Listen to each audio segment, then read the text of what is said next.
मोहतरम सामाईन अस्सलामुअलैकुम।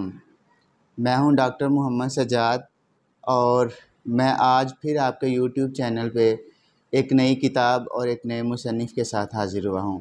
आज की ये खूबसूरत किताब है फसाना-ए अजाइब और ये किताब लिखी है मिर्ज़ा रजब अली बेग सरूर लखनवी ने। तो ये जो किताब है ये उर्दू अदब की दास्तानों में एक अहम हैसियत रखती है। यानी ये नावल नहीं है बल्कि दास्तान है और कहा जाता है कि ये उर्दू की और शुमाली हिंद की पहली तबाहज़ात दास्तान है।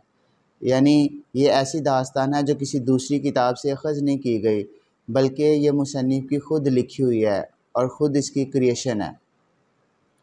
ये दास्तान 1824 में कानपुर में लिखी गई। मुसन्निफ़ चूँकि लखनऊ के रहने वाले हैं इसलिए कहा जाता है कि लखनऊ में रहते हुए एक दफ़ा इनके कुछ दोस्तों ने फरमाइश की कि कुछ सुनाया जाए, तो मुसन्निफ़ ने उस वक़्त ये दास्तान बनाई और उनको सुनाई। लेकिन फिर एक वक्त ऐसा आया कि 1824 में इन पे उस वक़्त के बादशाह गाज़िउद्दीन ने कत्ल का मुकदमा बनवाया और इनको जिला वतन करके कानपुर भेज दिया गया।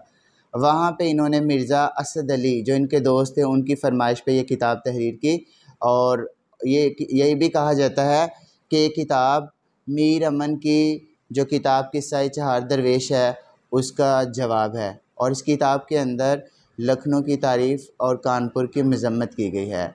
इस किताब के अंदर दो बादशाहों की तारीफ़ की गई है यानी गाज़िउद्दीन और नसीरुद्दीन। ये किताब नसीरुद्दीन के अहद में लिखी गई थी और उसी अहद में नसीरुद्दीन के सामने इसको पेश भी किया गया। इस किताब के अंदर मुल्क ख़तन और शहर किस्मताबाद का ज़िक्र है। बादशाह फ़िरोज़ बख्त किस्मताबाद का बादशाह है। ये लावल्द है यानी इनकी कोई औलाद नहीं है और इस तरह ज़िंदगी के 60 वर्ष इसने बे औलाद गुज़ारे। 60 वर्ष के बाद अल्लाह ताला इसको एक शहज़ादे से नवाजते हैं, उसका नाम जाने आलम रखा जाता है। ये जाने आलम जो है इसके बारे में नजूमी कहते हैं कि ये जाने आलम 14 वर्ष तक ये ठीक रहेगा लेकिन 15वां वर्ष इस पे भारी पड़ेगा। 14वें वर्ष इसकी शादी माह तल्लत से कर दी जाती है। लेकिन एक दिन शहज़ादा बाज़ार जाता है, वहाँ से एक बोलने वाला तोता ख़रीद लाता है। तो शहज़ादे की बीवी माह तलत एक दिन तैयार होकर तोते से पूछती है कि क्या मेरे जैसा हसीन दुनिया में कोई है?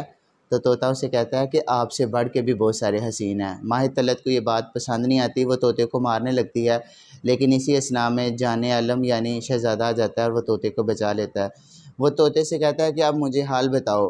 तोता फिर उसे जो है वो अंजमन आरा की हुस्न की तारीफ़ बताता है और कहता है कि शहर निगार है जहाँ पे अंजमन आरा नामी शहज़ादी रहती है और वो बहुत खूबसूरत है। शहज़ादा उस शहज़ादी पे बिन देखे आशिक हो जाता है और इस तरह उसके फ़िराक में मरने लगता है। लेकिन फिर बिलाखिर वो अपने बाप से इजाज़त लेके अपने दोस्त शरीफ अपने दोस्त जो वज़ीर ज़ादा है उसको और तोते को लेके सफ़र पर निकल जाता है। अब सफ़र करते करते एक मुल्क में पहुंचता है। वहाँ पे एक मलिका से इसकी मुलाकात होती है। बल्कि मलिका से पहले ये एक जगह से पानी पीता है, वहाँ पे जादूगरनी इसको जो है अपने कब्ज़े में कर लेती है, तालाब के अंदर खींच लेती है। तो अब ये उस जादूगरनी से छुटकारा पाना चाहता है लेकिन इसे पता नहीं कि क्या करूं। इसे एक दिन पता चलता है कि जादूगरनी के पास नक्शे सुलेमानी है। ये जादूगरनी से कहता है कि तुम रोज़ यहाँ से चली जाती हो, अगर तुम्हारी गैर मौजूदगी में कोई मुझे यहाँ से उठा ले जाए तो मैं क्या करूँगा। जादूगरनी से नक्शे सुलेमानी देती है कि जब तक ये नक्शे सुलेमानी तुम्हारे पास है कोई तुम्हें कुछ नहीं कह सकता।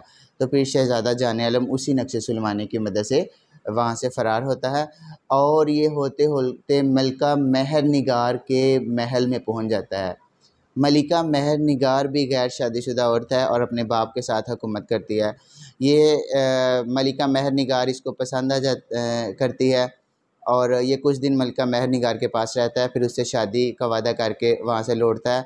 लेकिन वापसी वहाँ से लौटते हुए मलिका उसे अपने बाप से भी मिलाती है और इसका बाप उसे एक तख्ती देता है और कहता है कि इस तख्ती के ऊपर सब कुछ आएगा, वो सब कुछ के जो तुम करना चाहते हो।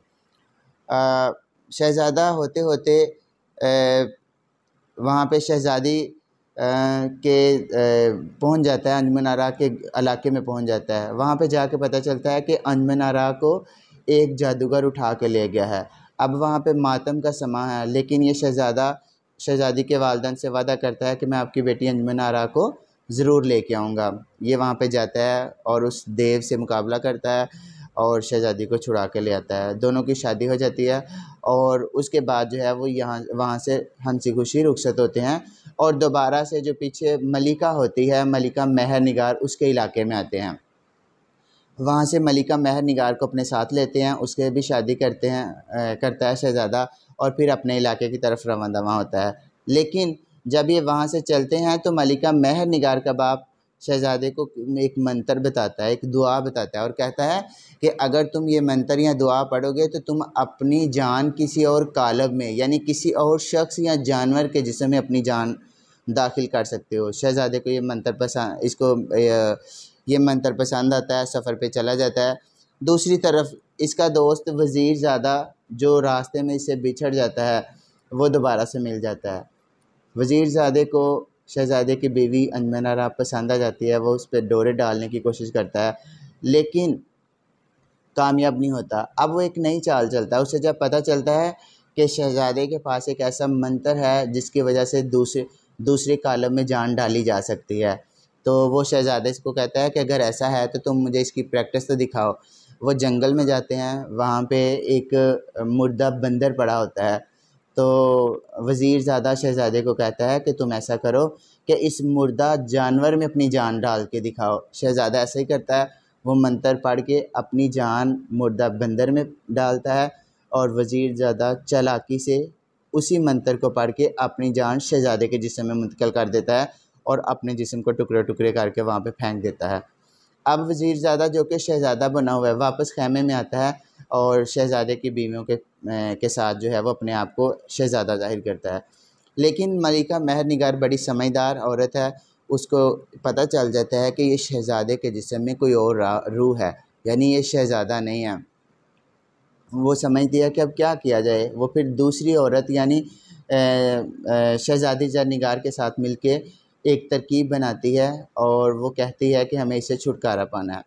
दूसरी तरफ शहज़ादा जो बंदर के रूप में था वो जंगल में भाग रहा होता है और नकली शहज़ादा यानी वज़ीरज़ादा जो अब उसके रूप में है, वो जंगल में निकलता है और हर तरफ ये ऐलान करवा देता है कि जितने भी बंदर हैं उनको जो ख़रीद के लाएगा उसको एक बंदर के एवज़ 5 रुपये दिए जाएंगे।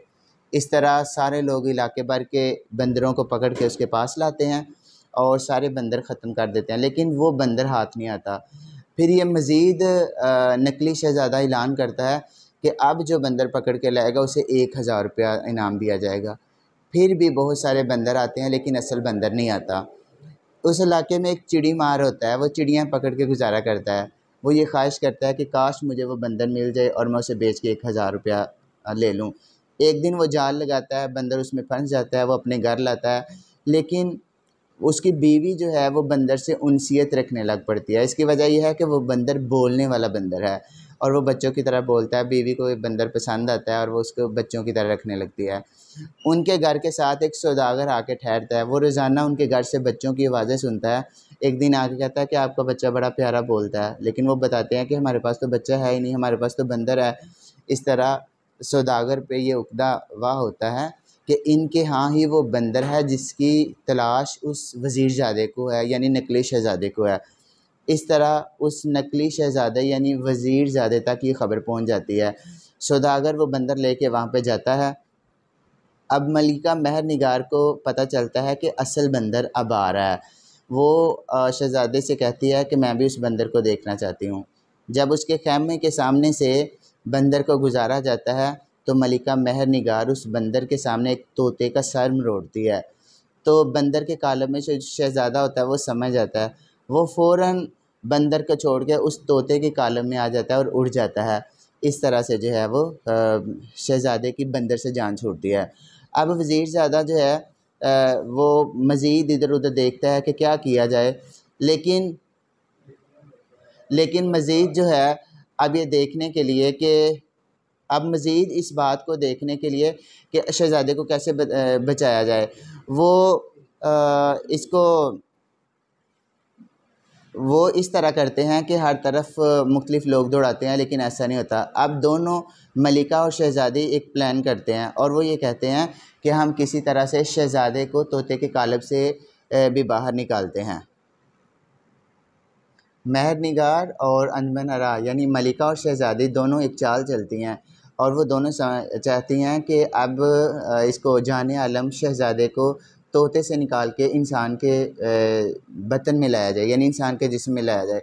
अब महर निगार अंजमन आरा को कहती है कि तुम इससे मोहब्बत से बोला करो, इस नकली शहज़ादे से, ताकि ये तुम्हारी बातों में आए और तुम्हारे जाल में फंसे। ऐसे ही होता है, वो उससे मोहब्बत से बोलती है और एक दिन उसे कहती है कि मुझे एक बकरी का बच्चा ला के दो। वो बकरी का बच्चा ला के देता है, वो उसे खुद मार डालती है और फिर रोती है। शहज़ादा पूछता है कि तुम क्यों रो रही हो, और ले आऊँगा। लेकिन वो कहती है नहीं, मुझे इससे बहुत प्यार था, मैं एक दफ़ा इसको ज़िंदा देखना चाहती हूँ। शहज़ादा कहता है ये तो कोई बात ही नहीं है। वो मंतर पढ़ के तो अपना जिस्म उस बकरी के बच्चे में डाल देता है। तो दूसरा शहज़ादा जो तोते के रूप में होता है, वो फ़ौरन तोते के जिस्म को छोड़ के तो ख़ुद उसके नकली शहज़ादे यानी वज़ीरज़ादे के जिस्म में दाखिल हो जाता है और फ़ौरन ही बकरी के बच्चे को मार डालता है और जला देता है। इस तरह शहज़ादे की उसके तोते के जिस्म से जान छूटती है और वो अपनी दोनों बीवियों को लेके सफ़र पे रवाना हो जाता है। ये लोग एक जहाज़ में बैठते हैं, लेकिन अचानक जहाज़ डूब जाता है और सारे लोग बिखर जाते हैं। शहज़ादा एक तख्ते पे बैठता है और बड़ी मुश्किल से किनारे लग जाता है। वहाँ पहाड़ पे इसे एक जोगी मिलता है। जोगी से इसकी दोस्ती हो जाती है, लेकिन चंद दिन बाद जोगी मर जाता है। लेकिन वो मरते मरते भी शहज़ादे को एक ऐसा मंत्र बताता है कि जिसको पढ़ के वो कुछ भी बन सकता है। जोगी के मरने के बाद वो वहाँ से निकलता है। दरिया के अंदर इसे लाल बहते हुए नज़र आते हैं। वो उन लालों का पीछा करता करता जाता है तो वहाँ पे एक किला नज़र आता है। वहाँ किले में देखता है कि एक वहाँ पे दोशाला ओढ़े को लेटा हुआ है।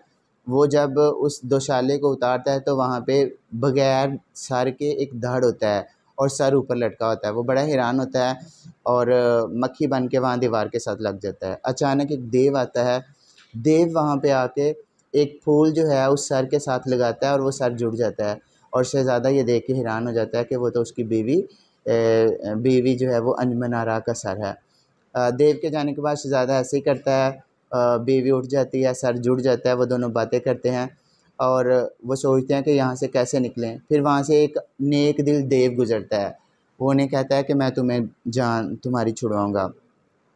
वो वहाँ पे शाम को दूसरे बुरे देव के साथ जंग लड़ता है। नेक दिल देव जो है वो जीत जाता है। वो इन दोनों को आज़ाद करवाता है। ये दोनों तोते बन के उड़ जाते हैं।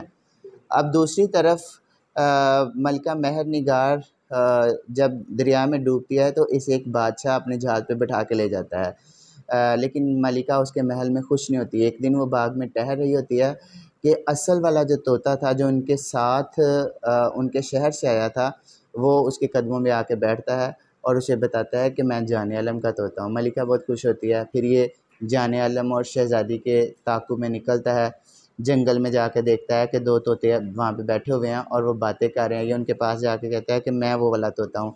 शहज़ादा तोते को पाके बहुत खुश होता है। ये दोनों तोते का पीछा करते हुए उसके मलिका महर के पास पहुँचते हैं और इस तरह ये सारे मिल के तो अपने मुल्क वापस चले जाते हैं और हंसी खुशी ज़िंदगी गुजारते हैं। तो डियर सामाइन, ये थी आज की किताब, यानी एक खूबसूरत सी दास्तान। मुझे उम्मीद है कि आपको ये अच्छी लगेगी। आप ख़ुद भी इसे ज़रूर पढ़ें, इसे सुनें, अपनी लाइब्रेरी की ज़ीनत बनाएं, अपने दोस्तों को सजेस्ट करें। ये क्लासिकी अदब है और ये नहायत खूबसूरत है। और मेरे इस चैनल को ज़रूर देखें, सब्सक्राइब करें और बेल आइकन का बटन भी प्रेस करें ताकि हर आने वाली नई वीडियो आप तक पहुँच सके। जज़ाकल्लाह, खुदा हाफ़िज़।